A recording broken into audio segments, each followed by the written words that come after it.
Hi, my name is Judith Levitt. My nickname is Judy. I'm a 67-year-old widowed female. I live in Swansea, New Hampshire, which is a very small rural community in southwestern New Hampshire. I work in a nearby city called Keene, which is a relatively small city with approximately 25,000 people. I work full-time as a psychotherapist in Keene. I have a cat that is the only other resident in my home. She's almost 2 years old. I have a son who lives about 12 miles south of me. He and his family of 4 children and a wife are very supportive of my having a guide dog. I have a daughter that lives in Salt Lake City, Utah, with her husband and 2 sons there. I don't see them very often, but they too are supportive of my having a guide dog. My siblings and my mother live in the area. They also are very supportive of my having a guide dog. My physician, Leslie Pitts, and my optometrist from iWorks are both very supportive of me having a guide dog as well. So the people who surround me are very supportive of this. My sister-in-law or my son and daughter-in-law are my primary transporters, and they make room in their vehicles for the dogs when I have them.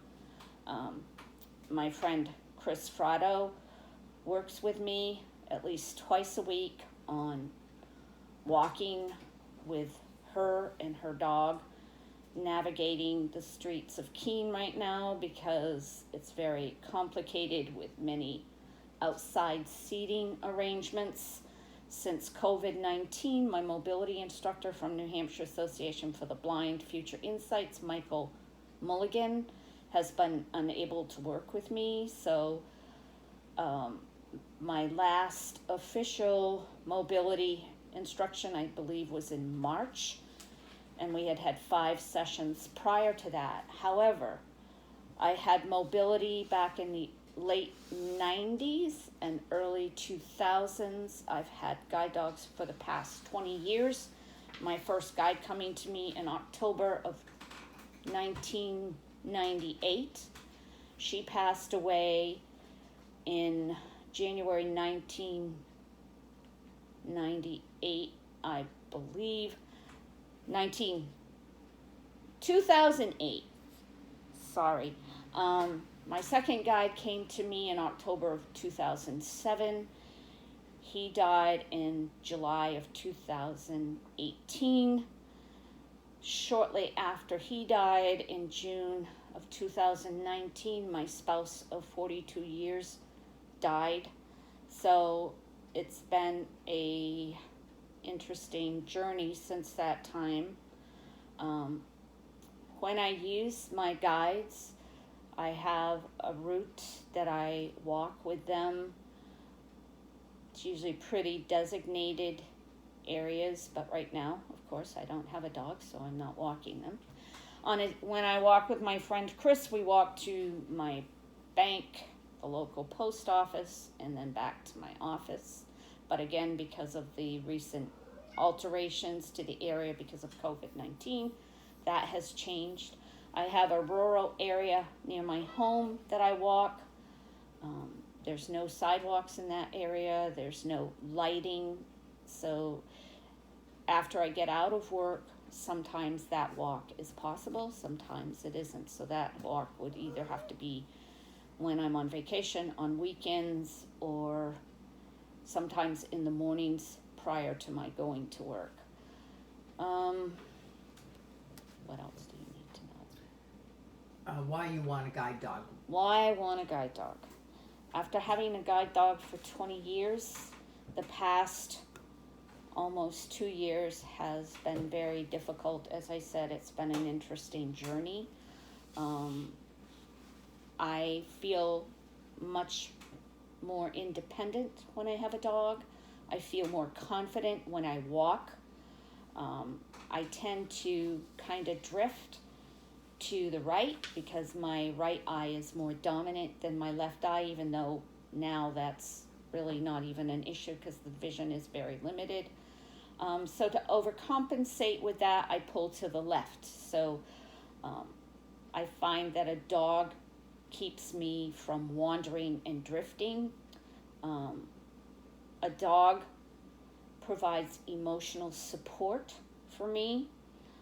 I find that the grooming of the dog on a daily basis is therapeutic for both myself and the dog. And through that grooming, I'm able to feel the dog, know if there's any changes to their body, skeletal, muscular, otherwise, if they have any growth, anything like that. I'm very cognizant of my dog's behaviors, their attitudes. So I've always been able to gauge if they need to see a vet in any type of an emergency situation. I usually have 2 vets that I work with my dogs. One is a holistic vet and one is a more traditional vet.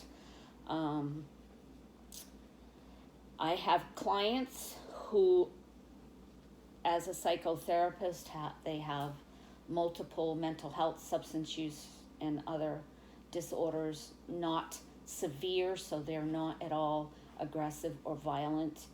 What we've observed over the years of having the dogs, that they're calming to the clients, even though the clients are restricted in their interactions with the dogs, because that is truly not what the dog is there for.